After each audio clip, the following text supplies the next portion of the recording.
ఇప్పుడు మోహన్ ఎక్కడున్నాడు? జైల్లో ఉన్నాడు. అయితే లేదు, ఈ పని అతను చేయించలేడు. ఇది ఇంకెవరో చేయించుంటారు. మోహన్కి ఫ్రెండ్స్ ఎవరన్నా ఉన్నారా? ఉన్నారు, కానీ ఈ పని చేసే ధైర్యం ఎవరికీ లేదు. పైగా ఇప్పుడు అతని పరిస్థితి చూశాక అతనికి సహాయపడ్డానికి ఎవరూ ముందుకి రారు. అతని బెస్ట్ ఫ్రెండ్స్ అన్నవాళ్లే జైల్లో ఉన్న అతన్ని చూడ్డానికి కూడా వెళ్ళలేదు. ఇప్పుడు మోహన్కి మనుషుల గురించి బాగా అర్థమై ఉంటుంది. He's learned a big lesson.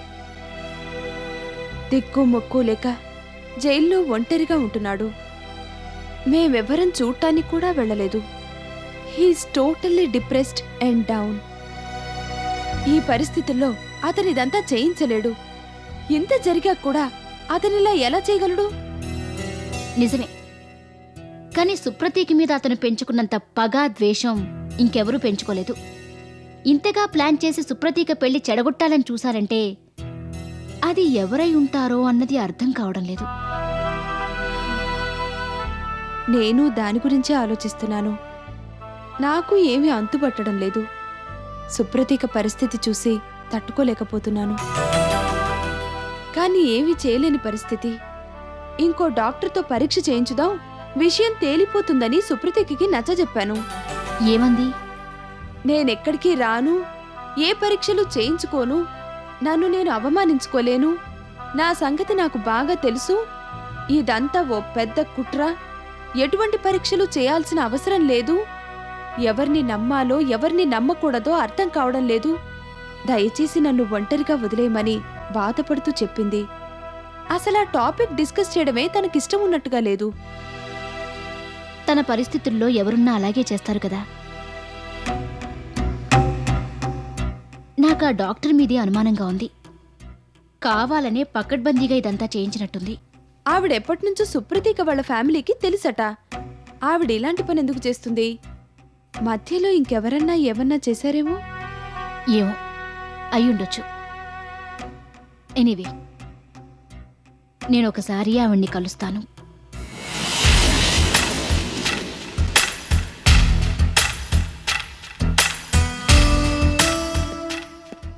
Doctor Kamal గారు లేరా? లేరు మేడం. అదేంటి, ఇప్పుడే కదా బయట కనుక్కుంటే ఉన్నారని చెప్పారు? ఎవరు చెప్పారు మేడం? బయట సెక్యూరిటీ వాళ్ళని కనుక్కుంటే చెప్పారు. వాళ్ళకి తెలిసి ఉండదు, ఆవిడ ఇందాకే బయటకు వెళ్ళిపోయారు. అదేంటి? మీకు రాంగ్ ఇన్ఫర్మేషన్ వచ్చింది మేడం, అంతే. మళ్ళీ ఎప్పుడొస్తారు? తెలీదు, ఏ ఇన్ఫర్మేషన్ లేదు. ఆవిడ ఇంటి ఫోన్ నెంబర్ కానీ మొబైల్ నెంబర్ కానీ ఇస్తారా? Sorry madam. అదేంటి? పర్సనల్ నెంబర్స్ ఎవరికి ఇవ్వడం ఆవిడకి ఇష్టం ఉండదు మేడం. మరెలా ఆవిడ్ని కాంటాక్ట్ చేయడం? మీరు ఇక్కడికే వచ్చి ఆవిడతో మాట్లాడండి మేడం. ఆవిడెప్పుడుంటారో తెలియదు కదా. మామూలుగా మార్నింగ్ 9 నుంచి 2 o'clock వరకు ఇక్కడే ఉంటారు మేడం. తర్వాత వేరే చోటుకు వెళ్తారు. ఇవాళ మాత్రం ఎర్లీగా వెళ్ళిపోయారు.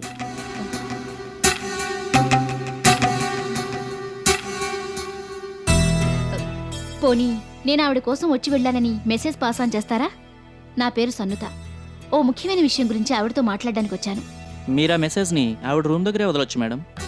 అదెలా? డోర్ పైన చిన్న మెయిల్ బాక్స్ లాంటిది ఉంటుంది మేడం. అందులో మీ పేరు, అడ్రస్, మీ ప్రాబ్లం ఏంటో ఓ పేపర్ పైన రాసి వేయండి. మీ ఫోన్ నెంబర్ కూడా రాస్తే ఆవిడే మిమ్మల్ని కాంటాక్ట్ చేస్తారు. Will you give me a piece of paper please? Sure.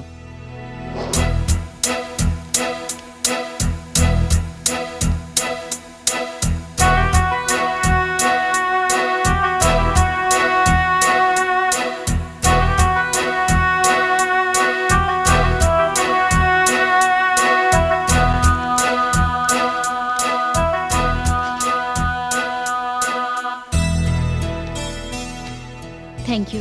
You are welcome madam. ఆవిడ రూమ్ ఎక్కడా? ఇదే ఫ్లోర్లో మేడం. ముందుకెళ్ళి రైట్ సైడ్ తిరిగితే వచ్చేస్తుంది. Room number 29. Thank you.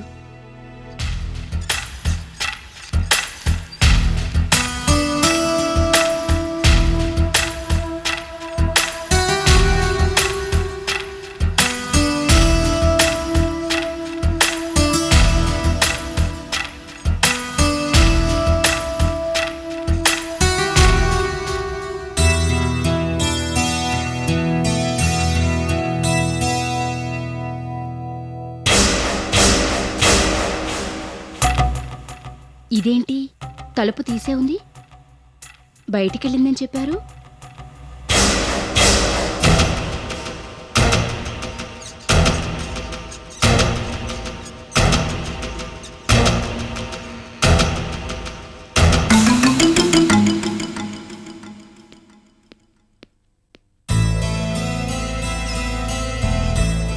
ఏంటి మేడం తిన్నగా లోపలికి వచ్చేస్తున్నారు?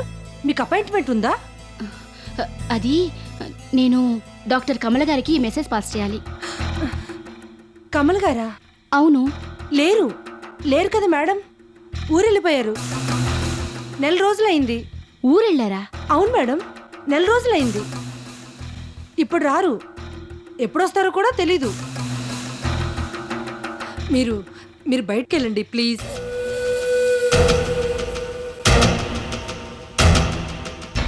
అదేంటి మేడం అలా చూస్తున్నారు? ప్లీజ్, డాక్టర్ గారు ఇక్కడ లేరు. చెప్తున్నాను కదా, ఊరెళ్ళారు. ఎప్పుడొస్తారో కూడా తెలీదు. ఊరెళ్తే మరి రిసెప్షన్లో అలా చెప్పారే? ఏం చెప్పారు మేడం? ఆవిడ హాస్పిటల్కి వచ్చి ఇందాకే బయటికెళ్లారని చెప్పారు. అంతకు ముందు సెక్యూరిటీలో అడిగితేనేమో లోపలున్నారని చెప్పారు.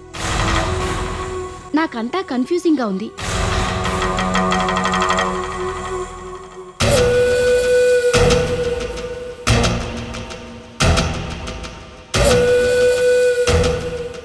Did you catch my point? అది అది వాళ్ళకి సరిగ్గా తెలిసుంటుంది మేడం. డాక్టర్ గారు ఊళ్ళో లేరు. ఊరికెళ్తున్నట్టుగా వాళ్ళకి చెప్పడం మర్చిపోయినట్టున్నారు. నాకు తెలుసు. Very funny. ఒక డాక్టర్ ఊరెళ్ళి 4 రోజులైతే ఆ విషయం హాస్పిటల్ వాళ్ళకి ఇప్పటిదాకా తెలియకుండా పోతుందా? చాలా ఆశ్చర్యంగా ఉందే. ఇందులో ఆశ్చర్యం ఏముంది మేడం? వాళ్ళకి తెలీదు అంతే. ప్లీజ్ మీరు వెళ్ళండి. వెళ్తా. అంత కంగారు దేనికి? అయినా ఈ విషయం చెప్పడానికి మీరంత టెన్షన్ ఫీల్ అవుతున్నారెందుకు? టెన్షనా? అబ్బే అలాంటిదేం లేదే. లేదని మీరు చెప్తున్నా మీ కంగారు స్పష్టంగా కనిపిస్తోంది. ఎనీవే, నాకెందుకు? డాక్టర్ కమల్ గారు ఇప్పుడు ఇక్కడ లేరంటారు, అంతే కదా? అనే కదా ఇందాకటి నుంచి చెప్తున్నాను. అసలు ఈ ఊళ్ళోనే లేరు. ఎవరు వచ్చినా ఇదే విషయం చెప్పమన్నారు.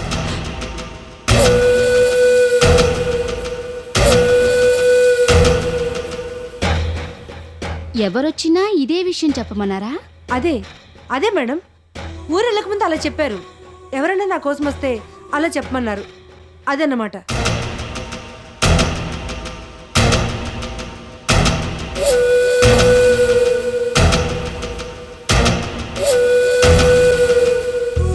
ఏంటి మేడం అలా చూస్తున్నారు?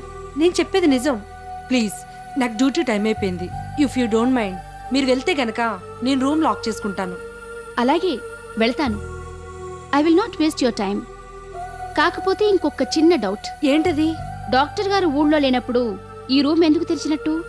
మీరిక్కడేం చేస్తున్నారు?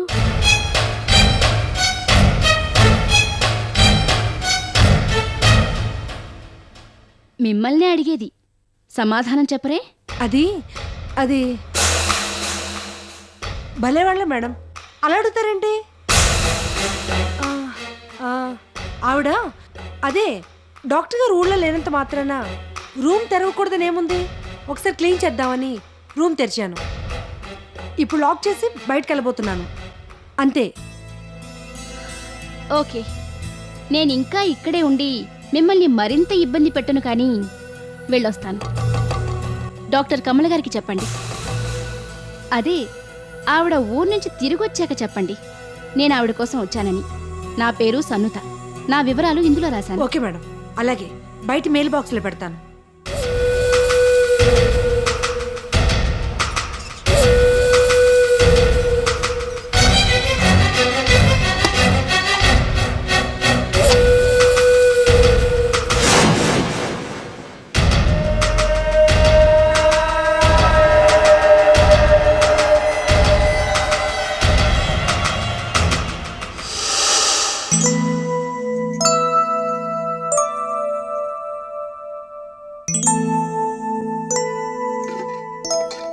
వదినా,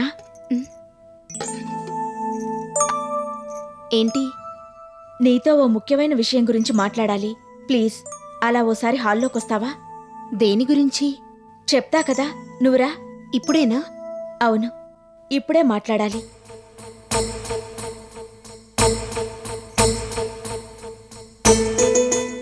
పద.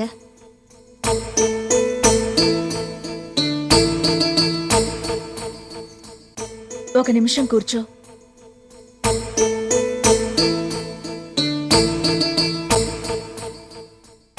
నేను బాగా ఆలోచించి ఒక నిర్ణయం తీసుకున్నాను. ఏంటది? ఏం లేదు, ఇది కుటుంబ పరువు మర్యాదలకి సంబంధించిన విషయం. నా మనసేంటో నాకు తెలుసు, నువ్వు కూడా నమ్ముతున్నావు. కానీ అలా అని లోకం ఊరుకోదు కదా. నలుగురు నాలుగు రకాలుగా మాట్లాడుతున్నారు. అమ్మ కూడా నన్ను అర్థం చేసుకోలేదు. వాళ్ళ మాటల గురించి తెలుసుకొని మరింత కుంగిపోతోంది. ఇలాంటి సమయంలో నేనింకా తన కళ్ళ ముందే కదులుతూ తన బాధని రెండింతలు చేయడం నాకిష్టం లేదు. అందుకని నన్ను మాట్లాడిని వదినా, ప్లీజ్. నేను బాగా ఆలోచించే ఈ నిర్ణయం తీసుకున్నాను. నాకడ్డు చెప్పొద్దు. ఇలా చేయడమే మనందరికీ మంచిది. నేనంతకి ముందులాగానే వేరే ఇల్లు తీసుకొని ఉంటాను. సుప్రతీక, ఈ మాటలు నిన్నెంత బాధ పెట్టినా నేను చేయగలిగిందేం లేదు. అలా చేస్తేనే నాకు మనశ్శాంతిగా ఉంటుంది. నా కోసమైనా నువ్వు అడ్డు చెప్పొద్దు. అలాగే నా మూలంగా ఈ ఇంట్లో వాళ్ళు చాలా నష్టపోయారు. ఏంటి సుప్రతీక నువ్వు మాట్లాడేది? ఒంటి మీద తెలివుండే మాట్లాడుతున్నావా? మేం నష్టపోవడమేంటి? అయినా ఇవాళ కొత్తగా మమ్మల్ని వేరే చేసి మాట్లాడుతున్నావేంటి?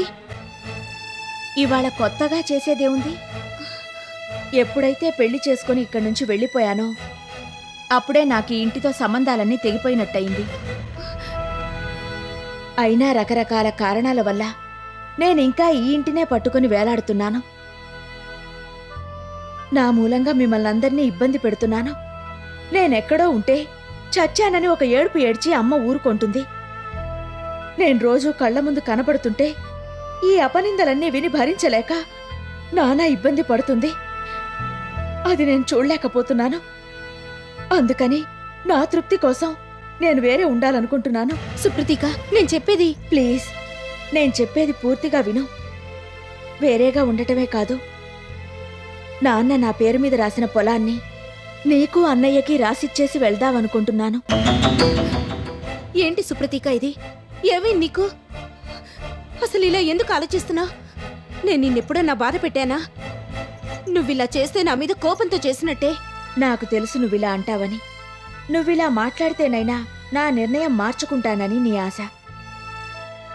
కానీ ఈసారి అలా జరగదు. నువ్వెలాంటి దానివో నీకు తెలుసు, నాకు తెలుసు. నీ మూలంగా నేను ఈ పని చేయడం లేదు. ఇలా చేయడమే నాకు ఆనందాన్నిస్తుంది. అందుకే బాగా ఆలోచించి ఈ నిర్ణయం తీసుకున్నాను. అన్నయ్యని పిలిపించి ఈ విషయం చెప్పేస్తాను. ఈ విషయం గురించే అన్నయ్యకి నా మీద ఎప్పటినుంచో కోపం ఉంది. తను మాట్లాడేది న్యాయమే. నేనుండాల్సింది అత్తవారింట్లో. అలా కానప్పుడు ఇంకెక్కడైనా ఉండాలి. ఇక్కడే ఈ పుట్టింట్లో ఉంటూ ఇన్ని అపనిందల్ని ఈ కుటుంబం పైన రుద్దడం ఎవరికీ మంచిది కాదు. పాప కూడా పెరిగి పెద్దదవుతోంది. నేనిక్కడ ఉండకపోవడమే మంచిది. అలాగే ఆ పొలాన్ని మీకు తిరిగిచ్చేస్తే తనకెప్పటినుంచో నా మీదున్న కక్ష తీరిపోతుంది. అందరితో గొడవలు పడి పడి అలసిపోయాను. ఇంక నాకెవరితోనూ ఘర్షణ పడే ఓపిక లేదు. నా మానాన నేనుంటాను. మీరంతా బావుండాలనే కదా నేను కోరుకునేది. అన్నయ్యకు ఆ పొలం ఇచ్చేస్తే అది అమ్మేసి ఏదో వ్యాపారం పెట్టుకుని సెటిల్ అవుతాడు. మీరు సుఖంగా ఉండొచ్చు, నేను మనశ్శాంతితో బతకొచ్చు. నీకేమన్నా పిచ్చి పట్టిందా? కొత్తగా మాట్లాడుతున్నావేంటి? నీకతని గురించి తెలుసు కదా. నువ్వలా ఆ పొలం రాసివ్వగానే దాన్ని ఎవరికో తాకట్టు పెట్టి నాశనం చేస్తాడు. వద్దు సుప్రతీక, ఆంటీ మీద అలిగి నువ్విలా చేయొద్దు. దీని మూలంగా మాకు మంచి కాదు, చెడే జరుగుతుంది. నేను కూడా నువ్విక్కడుంటుంటే ఎంతో ఆనందంగా ధైర్యంగా ఉంటున్నాను. నువ్వు వెళ్ళిపోతే నేను ఉండలేను తెలుసా? లేదు వదినా, నీకిష్టం లేకపోయినా అలవాటు చేసుకోవాలి. అలవాటు అవుతుంది కూడా. ఇదే మనందరికీ మంచిది. నేనప్పుడప్పుడు వచ్చి చూస్తూ ఉంటాను కదా. అమ్మ మీద అలిగి నేను ఈ పని చేయడం లేదు. అన్నీ ఆలోచించే ఈ నిర్ణయం తీసుకున్నాను. ఇక ఈ విషయంలో ఎవరేం చెప్పినా నేను వినను. అన్నయ్యని పిలిపించి నా నిర్ణయం చెప్పే ముందు నీకో మాట చెప్పాలి కాబట్టి నీతో ఇలా చెప్తున్నాను. దయచేసి నా నిర్ణయం మార్చడానికి ప్రయత్నించొద్దు. నన్ను మరింతగా బాధ పెట్టినట్టవుతుంది. అవునొదినా, పైగా నా నిర్ణయంలో మార్పు ఉండదు. ప్లీజ్ నన్ను అర్థం చేసుకో. నా దారిన నన్ను వెళ్ళని.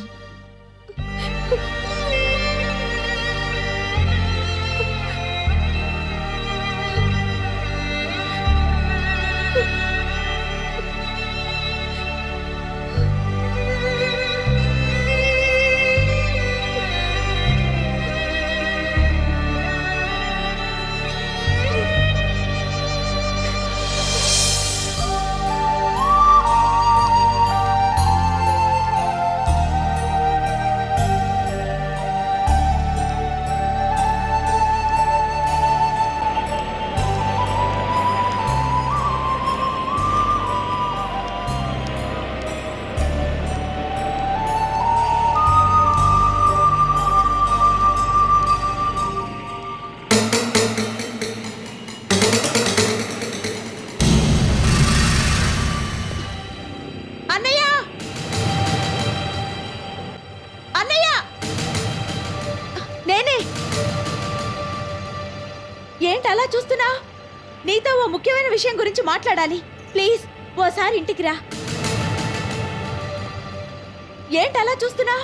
ఒక్క నిమిషం అక్కడే ఉండు.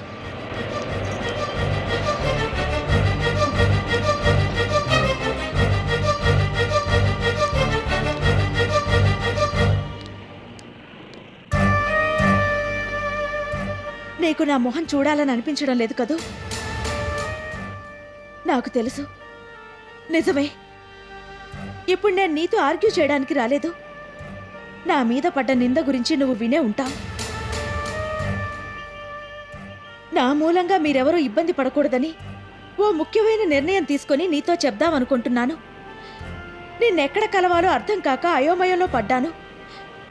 ఇంతలో ఇవాళ నువ్వే కనిపించావు.